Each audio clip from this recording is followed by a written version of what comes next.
broadcasting across the U.S. and around the world. Good morning, radio friends. I'm Vern Sherd, and welcome to another edition of the Retro Oldies Brunch as we celebrate the show's second anniversary.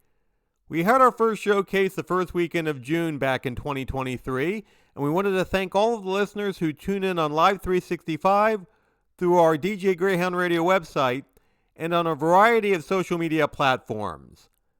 This month's showcase is a special music feature called Behind the Music of the Stax record label.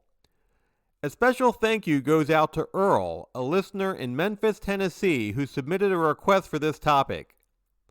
On this month's showcase, we'll feature songs by various Stax artists, 6 of whom are in the Rock and Roll Hall of Fame. I'll share some anecdotes and provide a bit of history behind the label. During the showcase, we'll have our 3-of-a-kind music trivia segment, followed by a forgotten Stax hit from our radio vault. We'll also have a long-distance dedication from one of our listeners. On this week's showcase, a song by an R&B duo that was later covered by the alter egos of 2 original Saturday Night Live alums, and a soul legend whose life was cut short in an ill-fated plane crash. Now, on with the showcase. The Stax label was originally formed in 1957 as Satellite Records before changing its name to Stax Records in 1961, based on the first couple letters of the last names of its founders, siblings Jim Stewart and Estelle Axton. As a competitor to Motown Records for introducing soul music to a larger audience, Stax also had a sister label called Volt Records, and together they pioneered the Southern Soul and Memphis Soul sound. The Marquees were the label's first house band and providing backing sound in many of the label's early recordings. In 1961, they had their only top 40 hit with this smooth instrumental called Last Night. Now we're up to the Rock and Roll Hall of Famer whose life was tragically cut short at only 26 years old by a plane crash outside of Madison, Wisconsin, just 3 days after recording his classic Dock of the Bay, which was profiled on my showcase a couple months ago. The singer was to perform at the Factory nightclub near the University of Wisconsin. He had 11 top 40 hits in his shortened career. Peaking at number 21 in 1965, here is Otis Redding with his first top 40 hit, I've Been Loving You Too Long. Welcome back to the Retro Oldies Brunch. Our special music feature is Behind the Music of Stax Records. We're up to the song that was covered in 1979 by the alter egos of 2 of the original not ready for primetime players of Saturday Night Live. John Belushi and Dan Aykroyd created 2 characters named Jake and Elwood Blues for a reoccurring skit on the show, whose backstory included being blood brothers raised in an orphanage.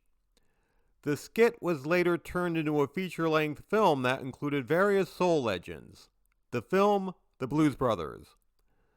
12 years earlier in 1967, the original was performed by another duo, Rock and Roll Hall of Famers Sam and Dave.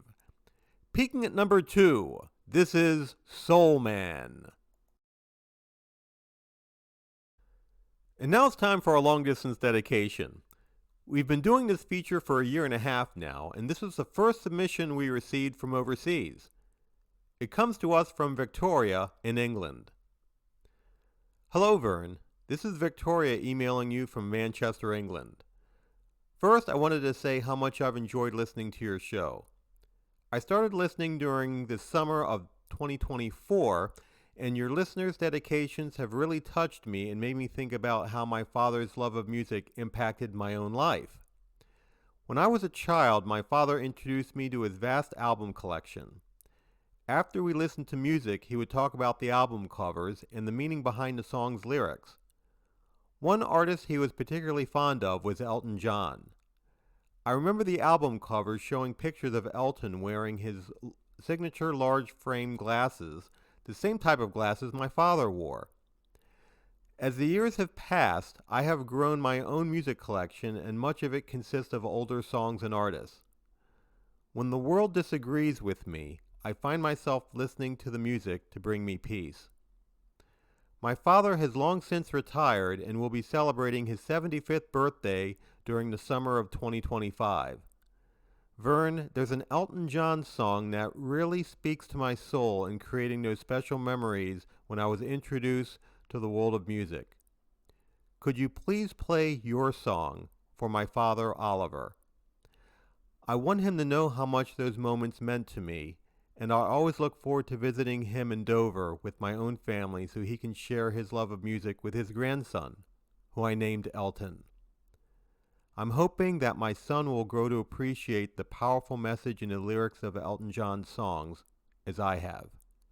Cheers, Victoria. Thank you so much for your email, Victoria, and congratulations to your dad in celebrating 75 years of life. I totally get what you mean regarding the power of music. Victoria, here is your long-distance dedication. That was Isaac Hayes, and that concludes this month's Retro Oldies Brunch special music feature behind the music of Stax Records. Be sure to connect with DJ Greyhound Radio on LinkedIn for our monthly schedule, and subscribe to our DJ Greyhound Radio YouTube channel for various clips from our shows. Join us again next month as we highlight a year from the past with our regular showcase, The Year That Was. Until next time, radio friends, this is Vern Sherd saying, don't be afraid to aim high with your goals. Even if you come up short, you'll still end up at a better place. You're listening to DJ Greyhound Radio, playing the hits of the 60s, 70s, 80s, and 90s.